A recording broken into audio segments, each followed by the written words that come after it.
Welcome to Running in the 70s, where we interview, meet, and get to know athletes of all kind who were running in the 70s. I'm your host, Matthew Kleinowski.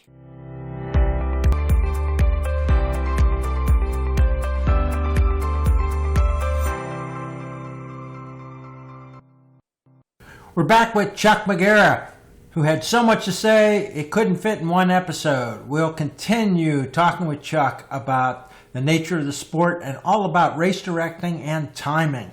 You obviously have no problem having and expressing your opinion. So let me get into some of the other stuff that's kind of controversial in the sport over the decades. Okay.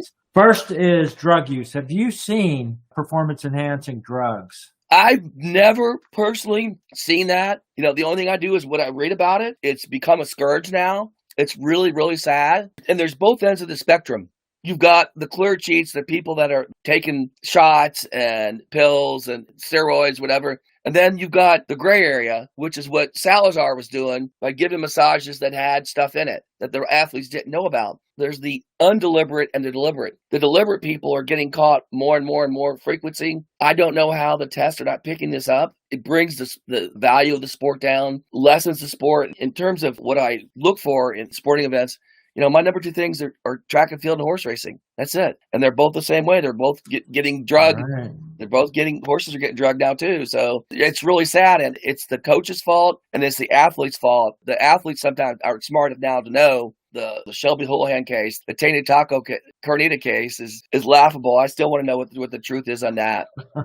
Yeah. Well, let me ask you about the other one. Is it come up in your experience? You're still a race director. You have a thriving business on race timing, not only track, but on water. Almost your time. Your business says, well, if it moves, we'll time it. Yep.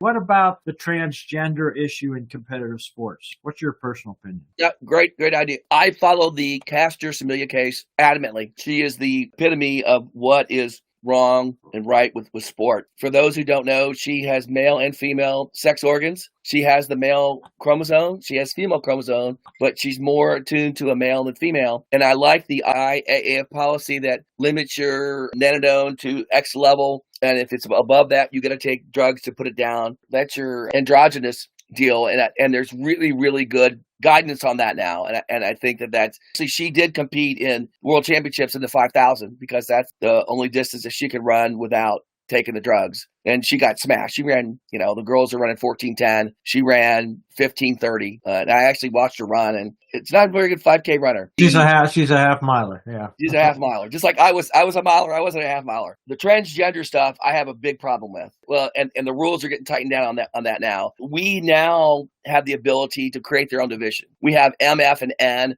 or some places is O. I know that Boston is now allowing a transgender division. We've had to adapt our registration program to allow that and our timing program to allow that. Now, in Myrtle Beach, we had a big problem up there. In the last decade, there was a male going through transgender surgery to become female. Very, very good runner, just like that NCAA swimmer who I can't remember her name. Yeah. The women were outraged, and they needed to be outraged because basically it was a guy. Finally, she had her surgery. They're now under the same guidelines with the nanodone levels as the asexual people are. So you got to be X amount of months under hormone therapy to be able to compete as a new assigned gender. The rules I think that are in place now are better than they were. I'm a firm believer that men need to run against men and women need to run against women, and that the transsex people need to have their own division so as not to confuse people, because it's just not fair. This woman would win events, and the ladies behind her were in tears. Yeah. Well, let me just summarize without trying to put words in your mouth. Your thinking, opinions, and feelings about this are science-based. This is not a social issue to you or a political issue. It's science-based on chromosomes, genetics, chemistry, hormones. Is that right? Yes. You're either born a male or a female. And a very, very small 0.15% are both. And that's where the biggest controversy is coming. But that's a science thing. You're right. That has nothing to do with discriminating against someone being a male or female. If you've got both sex origin, you're intersex. And there needs to be a special set of rules for you. Yeah, interesting. Let's talk about your time in company in terms of your experiences. What have you seen go wrong? What's involved in the time company? It's not just starting and stopping the clock. What's the scope of services that has to be done? So the first thing you got to do is you have to have clean data. In other words, when people register for a race, I've seen people register themselves as Mary Smith Smith and put their sex down wrong, put their city as Charleston, South Carolina.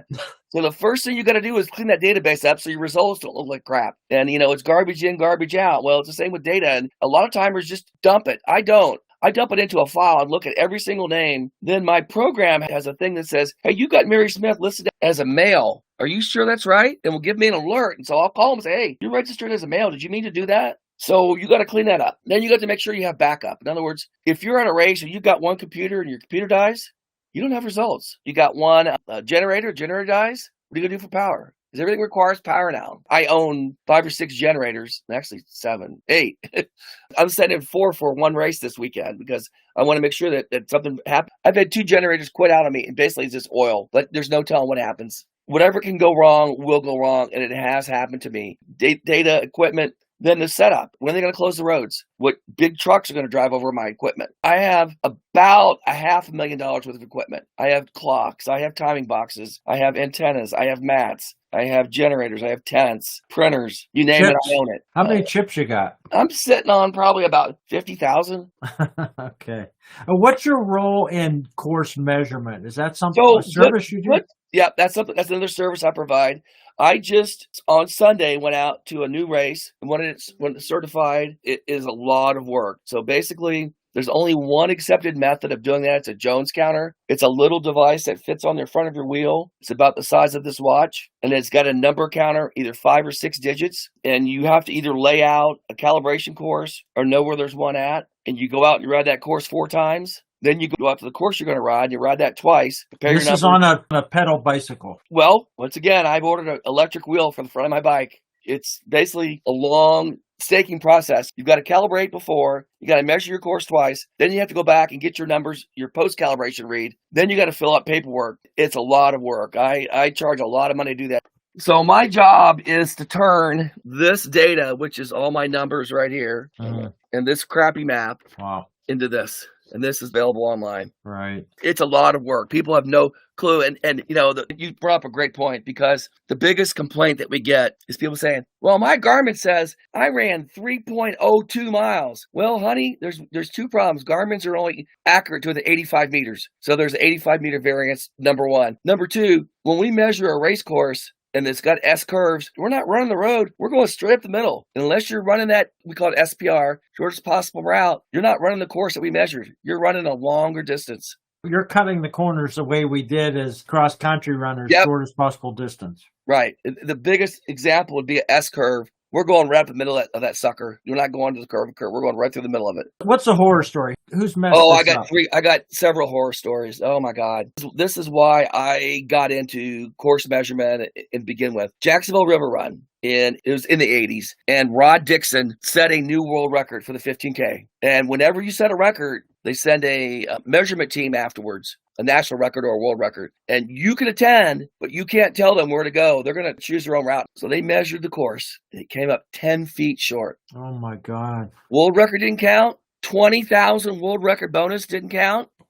I had a record set at one of my events. And the measurement team came in, one guy from DC and one guy from somewhere else in South Carolina. And I'm riding behind them and seeing how they measure it. They go, Chuck, your course is like 120 feet long. I said, yep. Remember Jacksonville? He goes, yeah, but the girl going to run fast. I says, I don't care. My course is not going to be short. I measured a course for locally, the James Island Connector. There's a 5K and 10K, and they changed the 10K course. And the only way to get them to start and finish together is that it's not 10 kilometers, it's 10.0147 kilometers. Huh. But the other thing that happened recently, and it's involved the local certifier from this area, that I send my stuff to this guy, and this guy, Brandon Wilson, approves it, and then they give it the number and stuff, and it's got BW after it, which is his initials. So he happened to be in Vegas for when the girl set the 100-mile world record. Did you hear about that? Yes. It's not settled yet, is it? It's settled. He was there during the event. I think there's going to be a lawsuit involved with that as well from several different sides. But he observed the race, and basically the race director changed the certified. Like when you've got a course like this, You got to run it as measured. If they decided to change this loop here Yeah. and rewrite it and it's short, doesn't count. So he changed the cones. He changed where the cones were supposed to be according to the map. And the guy was there, witnessed it, took pictures of it, and then wrote it. The regional certifier for this area was just happened to be there, carried his Jones counter with him, and said, "Look, you're like 9 feet short per loop." And you added over a 50 loop course, that's hundreds of feet. That was a correct ruling.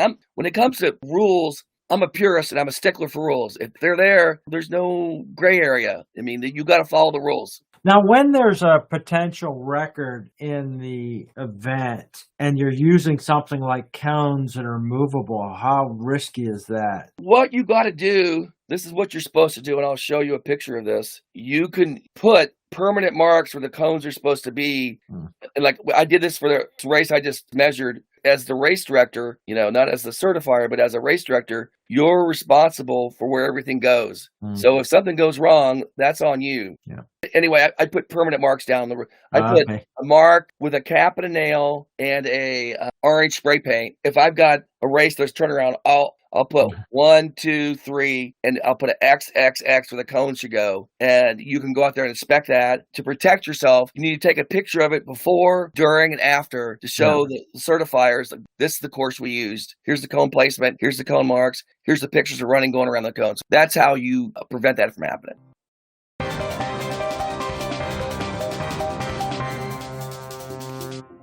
What happened over these decades from your experience racing to now with course marshals? Okay. The biggest thing is the police telling you where they should be and whether it's volunteer or non-volunteer marshals. Back in the day, everything was volunteer, but now one of the interesting things, and I'll relate this to hashing, is the Houston Hash is in charge of mile 22 to 24 of the Houston Marathon. And there's training meetings they have to go to. You have to have X amount of people. You have to have a supervisor. And that's become more high tech. And our big races, everybody has radios. Before it was driving by. Are you okay? Everything good? Come by maybe an hour later. Now it's like instant communication. And so it's become more high tech. We actually have programs now where we assign people when they sign up. Okay, you're at the corner of so-and-so and so-and-so. You sign up for this one, and you can actually do that ahead of time. That was not available even 10 years ago. 5 years ago, it wasn't available. Yeah. Well, are you familiar with the LA Marathon story where the Los Angeles Hash House Harriers were involved? One of the Hash House Harrier guys out there was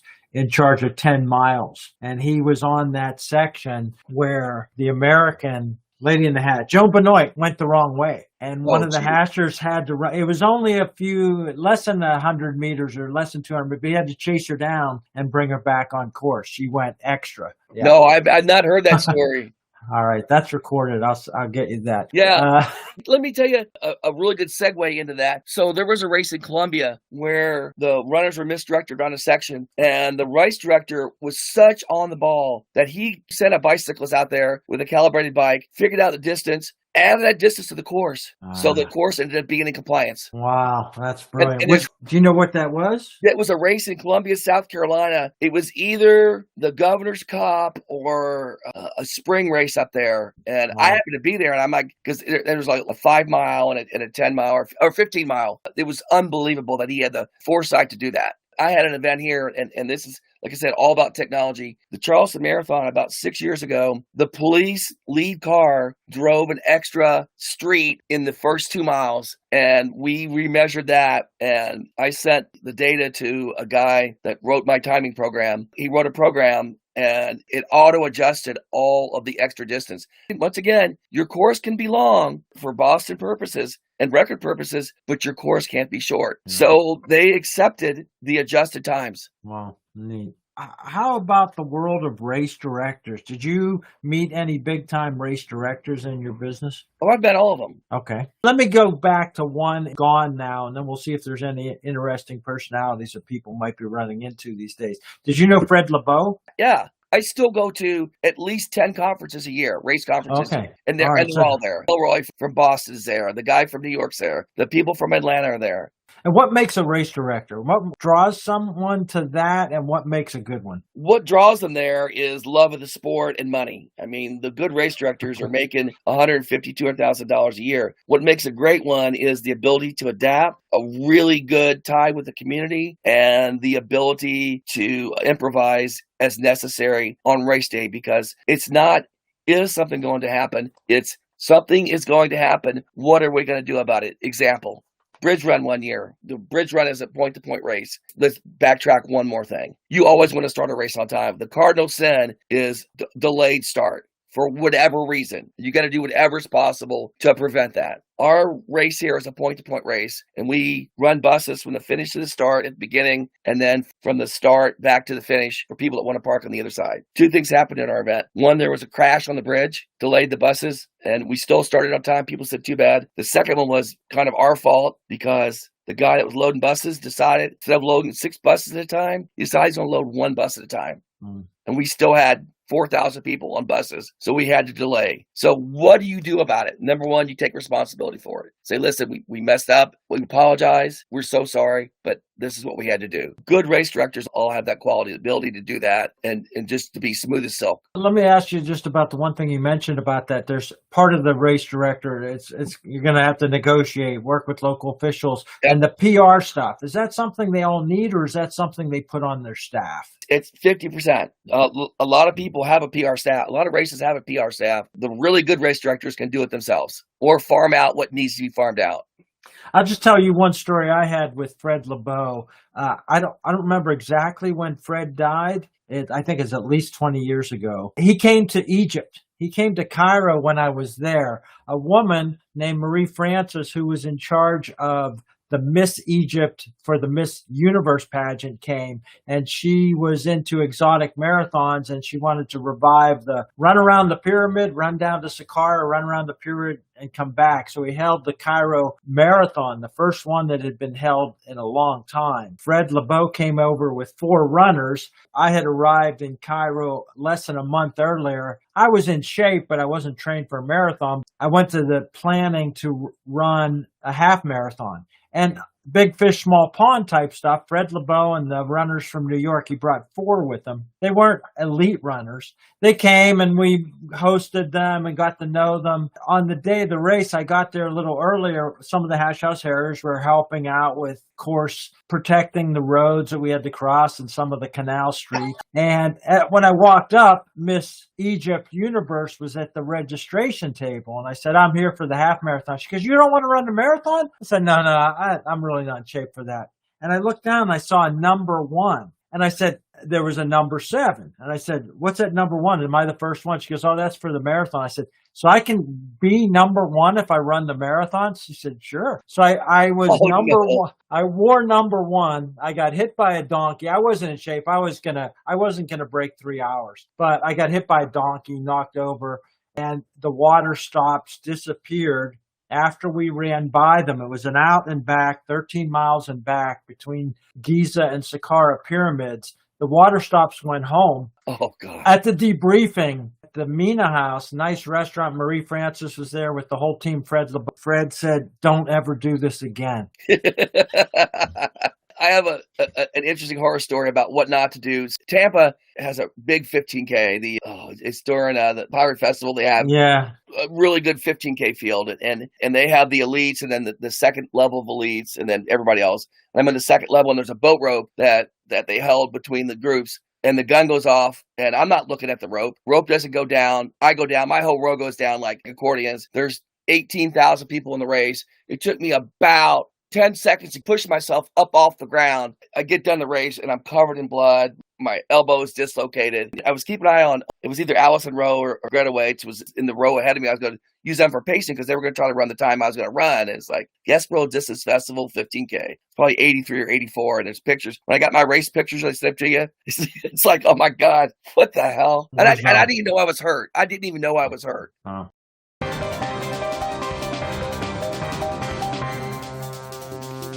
So what do you think back in the 70s when you were running before you were involved in organizing and timing, how many races, they must have all had these same issues and just there was nothing to be known. The technology didn't inform them about issues. Well, there's no central clearinghouse either. There was no internet. It was word of mouth unless you knew somebody to ask. In terms of timing and course measurement, the Jones counter, Fred Corbett and somebody else came up with the Jones counter, and that's still in use 50 years later. In terms of the other stuff that happens on the race day, that has evolved so much. I mean, it used to be the cops would show up, do whatever you want for free, help you out, move stuff, whatever. Now it's like union stuff. It's like, nope. We can't touch that. Nope. Timing has evolved from popsicle sticks. I expect the next trend, and this is God's honest truth, to be retinal scans at the start and finish. You won't even carry a chip. Won't need one, unless your eyes are closed.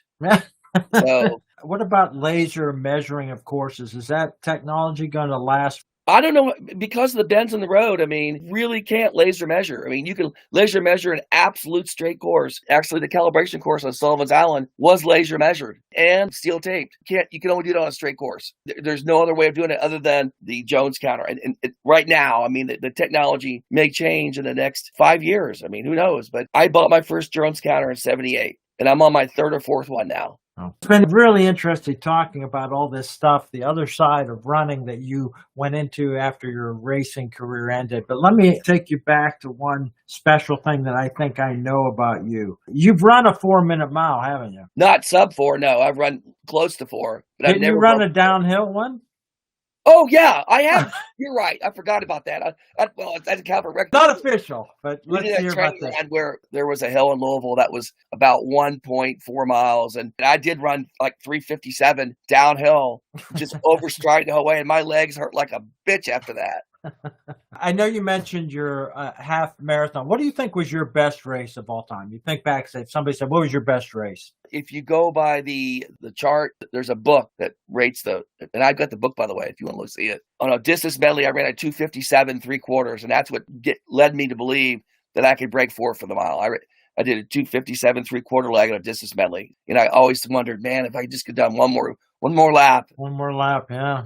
Yeah, I did a hilly 8:59 2 miles at one really. There's a big event in Greenville up there, and it basically is just a brutal course. And that was probably my toughest race. Well, no, I did. Here, I got to show you something. You're gonna die when you see this. You know, Charleston is perfectly flat, and I like to mix things up. Back in the early '80s, when I was probably in the shape of my life, there was a race that used to run up to the top of Mount Pisgah. So this race here was up to the top of Mount Pisgah, and that was the award, almost at 6,000 feet right there. Whoa.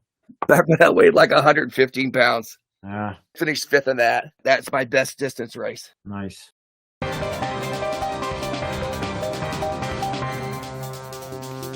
Let's just go back to college. Was at Miami. Was there any nutrition program, or what access to trainers and therapy did you have? We had full-time trainers, but there was no nutrition. It was you're on your own, not any guidance, not what you should eat. I was reading stuff about carbo loading and all that stuff back when it first came out. At first, in high school, it was, oh, you're going to love this.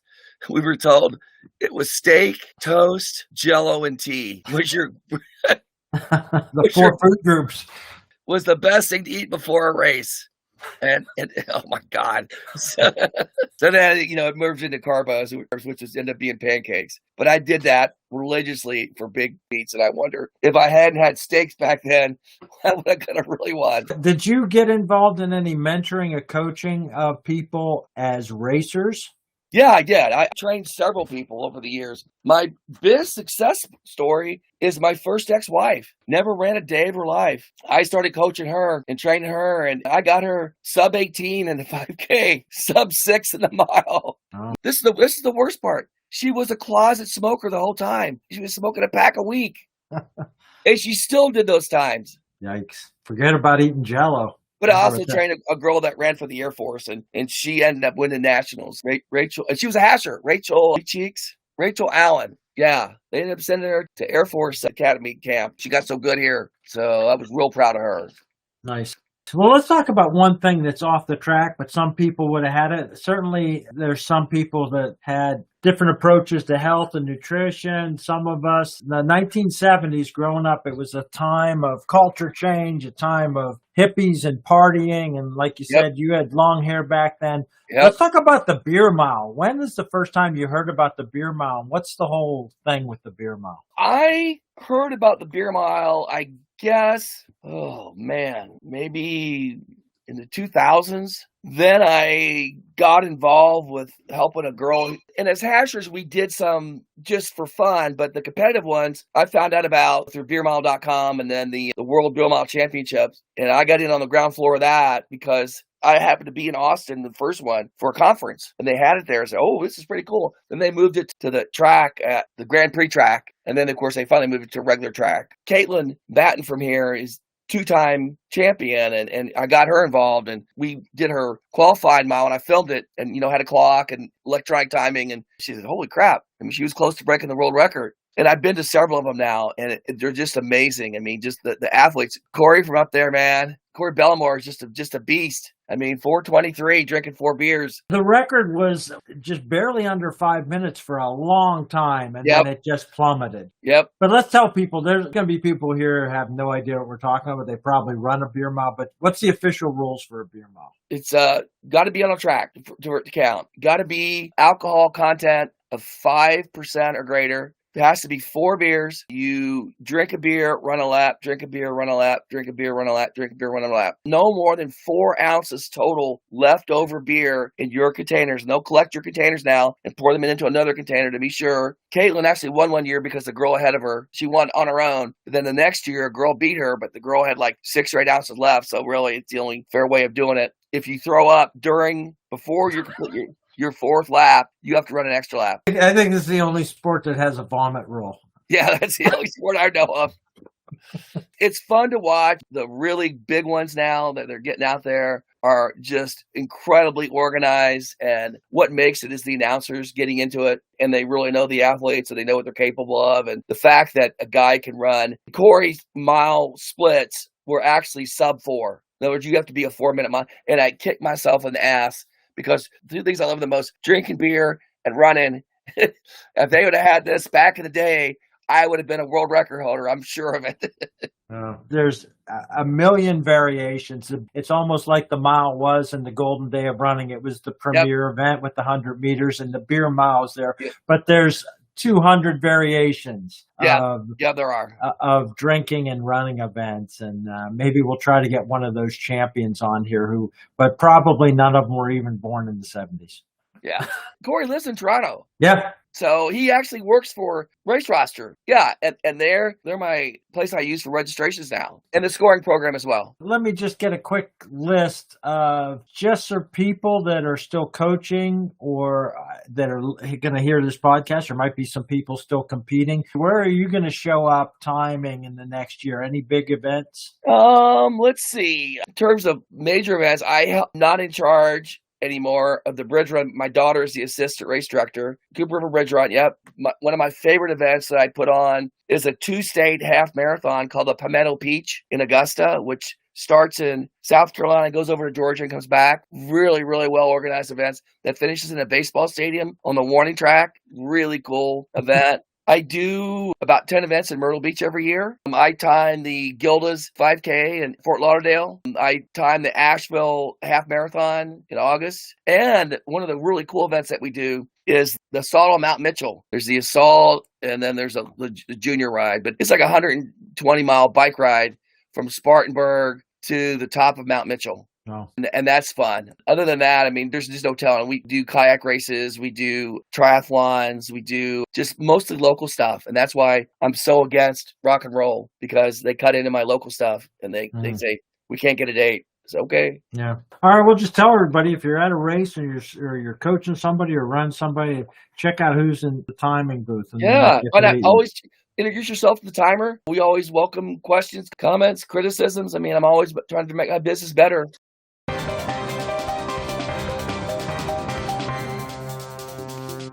let me ask you about this podcast. What could this podcast accomplish, and who would you like to hear from, and what do you think is worth people discussing on here? Well, any topic track and field is good for me. I mean, I think it's a big service for people who've been doing it a long time. It's good for get new ideas, to hear what it used to be like, what it is now, how it's evolved. Anything that makes the sport better, I'm game for. I want to hear about it. I'm always open to new ideas. Great. So, we won't talk about your hashing nickname because it's not necessarily family friendly, but they can call you Mad Dog or Chuck Magera. Yep. Or Mr. Happens.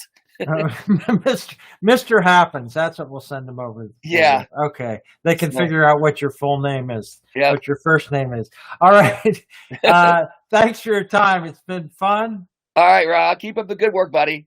I hope you enjoyed another episode of Running in the 70s. Voices, stories, and memories of athletes who were running in the 70s. Until next time, wherever you are, keep looking forward and don't forget to look back.